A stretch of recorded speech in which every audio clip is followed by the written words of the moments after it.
Donc j'ai plutôt accompagné, on va dire, nombreuses victimes. Le prévenu, il s'est permis de menacer de mort une des victimes qui avait pris la parole le premier jour.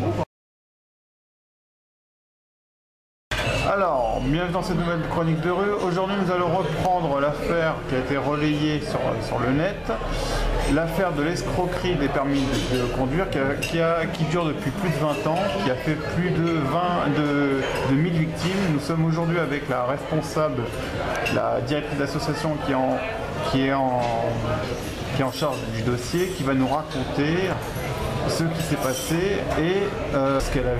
Bonjour, je me présente, donc je suis présidente de l'association de victimes.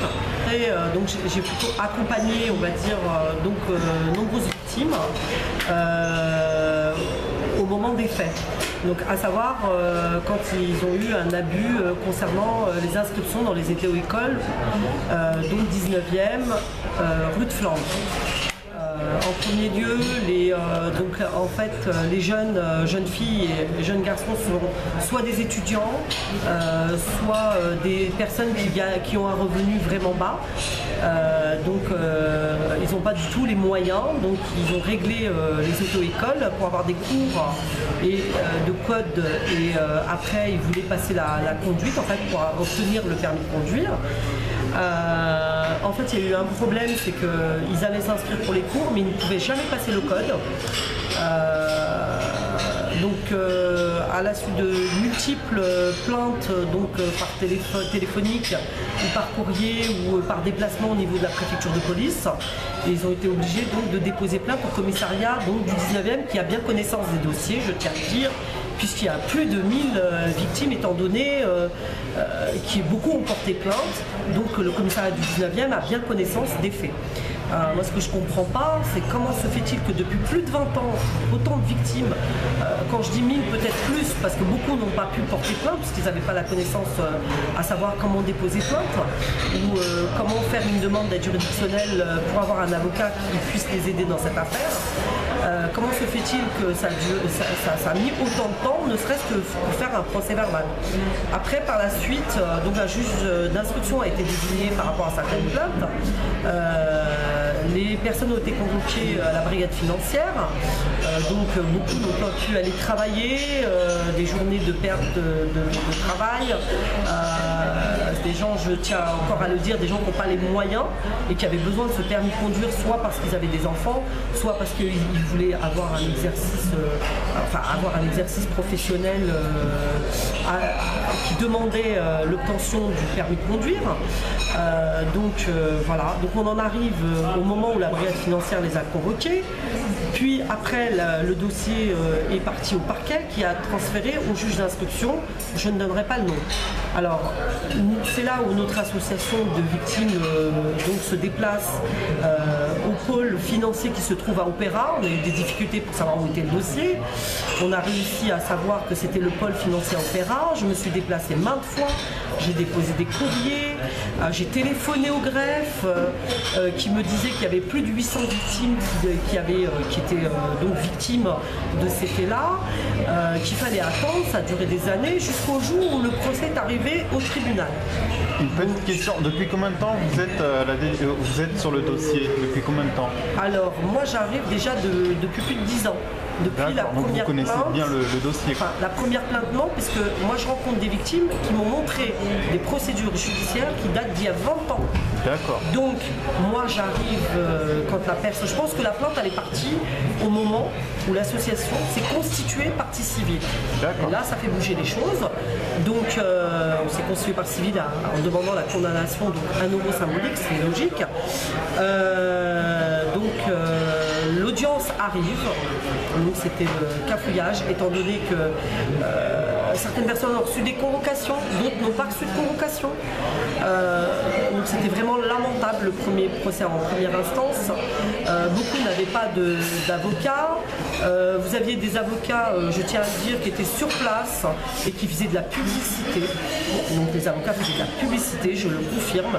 devant témoignage, des avocats étaient témoins de ça.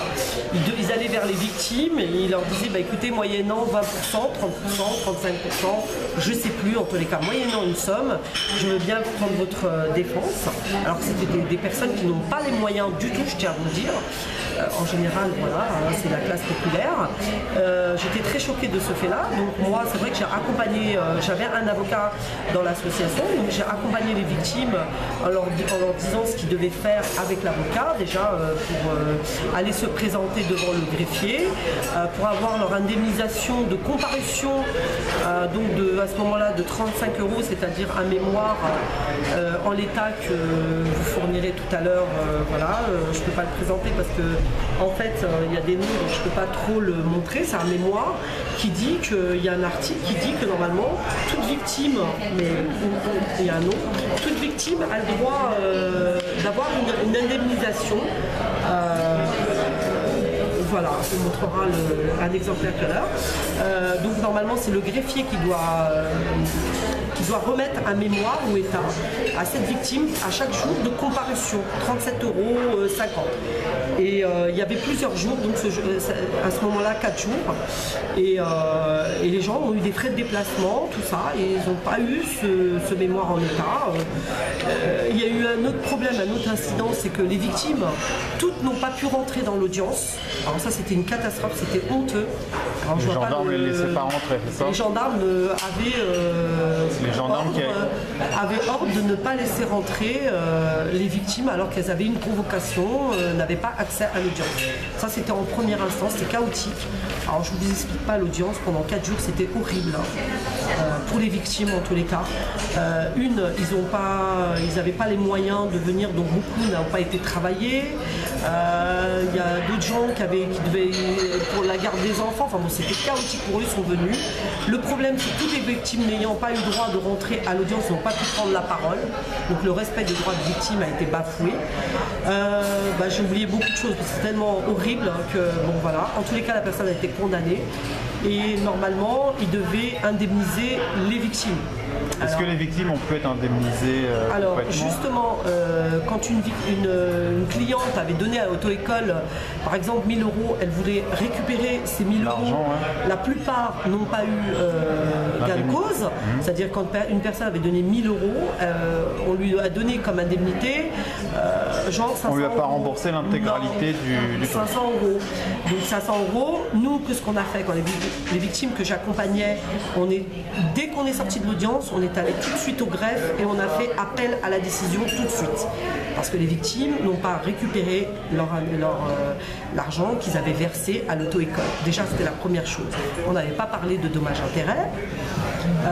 Parce que le préjudice, il était quand même très important, parce qu'il y avait quand même un certain nombre d'années à ce moment-là de procédures judiciaires, de déplacements, etc. Donc voilà, donc ça s'est terminé là. J'ai été faire la commande des copies de jugement, s'ils n'avaient aucune connaissance, aucun accompagnement des avocats, voilà, même pour diriger les gens ou les conseiller. Donc par la suite, moi, en me constituant partie civile, j'ai fait ma demande de copie de jugement, comme tout le monde. Et on attendait donc l'appel. Donc le parquet civil a fait aussi appel. Il a suivi notre appel et le prévenu du drame, lui aussi a fait appel parce qu'il reconnaissait certaines choses, l'escroquerie, il reconnaissait pas mal de choses, mais toutes les infractions. Et puis du jour au lendemain, aujourd'hui en appel, il ne reconnaît rien. Voilà. Donc il y a eu un problème, c'est que la dernière fois aussi, j'ai oublié de dire, il y avait pas mal de médias. Aujourd'hui, il n'y a aucun média. Les victimes... Oui, puisque ça a été relayé sur Internet en plus. Les victimes, pas assez, mais ça a été pas mal relayé. Les victimes, il y a eu une division parce qu'il n'y a plus de victimes. Ils n'ont pas les moyens. Je tiens à dire qu'on a reçu la convocation, les dates d'audience, c'était le 14, le 15, le 16 mai. On a reçu la convocation signifiée. Donc on a été chercher au service audiencier une semaine avant. Donc il faut savoir que pour faire une demande d'aide juridictionnelle, il faut un délai de 3-4 mois. Donc on a eu une semaine de délai pour déposer la demande d'aide juridictionnelle. Donc on ne pouvait pas avoir d'avocat. Beaucoup de victimes n'ont pas pu avoir d'avocat, donc ils n'ont pas pu être présents. à l'audience, donc on va dire de 400 victimes qui étaient en première instance, il n'y en avait plus que 8, 9, 10 victimes. Là, ils sont venus le 14, on était dans 10, et aujourd'hui le 15, on n'était plus que 7 victimes. Et le problème, c'est que la date du 16 où il devait y avoir une audience, et ben, ça a été supprimé. Donc, il y a un autre problème qu'il y a eu, c'est que impossible pour les parties civiles, en fait, il y a une impossibilité pour les parties civiles de prendre la parole, alors que Madame le Président, qui était très gentille, il n'y a pas de souci, qui était impartiale, elle avait promis aux victimes qu'il prendrait la parole. Donc quand le procureur a fait sa réquisition, les victimes n'ont pas eu le droit à la parole. Voilà. Donc, voilà. Donc maintenant on attend la décision du délibéré le 11 septembre 2014. Alors nous sommes aujourd'hui le 15 mai. Les victimes ont été très choquées et on doit se réunir normalement parce que le délibéré il est lointain, c'est-à-dire il va falloir encore attendre parce que le 15 le 8 mai, septembre, c'est ça? Du 15 mai, le délibéré c'est le 11 septembre 2014. Alors ils sont encore une nouvelle fois victimes parce que le délibéré mai, juin, juillet, août, septembre. 5 mois d'attente. 5 mois d'attente après les vacances, c'est honteux. Je tiens à vous dire aussi que le prévenu, il s'est permis de menacer de mort une des victimes qui avait pris la parole le premier jour. Et donc pour éclairer, elle s'était levée pour éclairer le tribunal sur voilà, des questions qui avaient été posées et le tribunal n'avait pas de réponse, donc elle avait levé la main pour prendre la parole, elle n'avait pas d'avocat. Quand elle est sortie juste devant la porte donc, de l'audience, elle a été menacée de mort et, par l'accusé. Par le prévenu. Donc on a alerté tout de suite le procureur, la greffière, le procureur, et voilà quoi. Donc on doit porter plainte au pénal pour que l'affaire suive son cours. Alors que lui, il a un SPIP, c'est-à-dire il a un suivi au niveau du juge d'application des peines. Il a une obligation, il a des obligations à respecter, il les a pas respectées, à savoir indemniser les victimes. Déjà la première chose. Et aujourd'hui, il injurie les victimes. Donc c'est vraiment les victimes, là, elles sont multiples fois victimes. Et en fait, je voulais ajouter autre chose. Cet individu, on va l'appeler comme ça, cet individu, aujourd'hui, il exerce encore dans les auto-écoles. Il y a d'autres plaintes de victimes. Le commissariat me l'a confirmé du 19e. D'autres victimes encore de ces auto-écoles. Alors, 20 ans, 10 ans, ça suffit.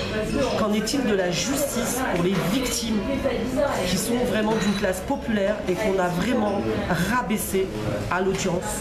Il y a eu des propos racistes tenus de la part de l'avocat, du prévenu, et rabaisser aussi les victimes, à savoir les traiter d'illettrés, de malheureux, de pauvres malheureux.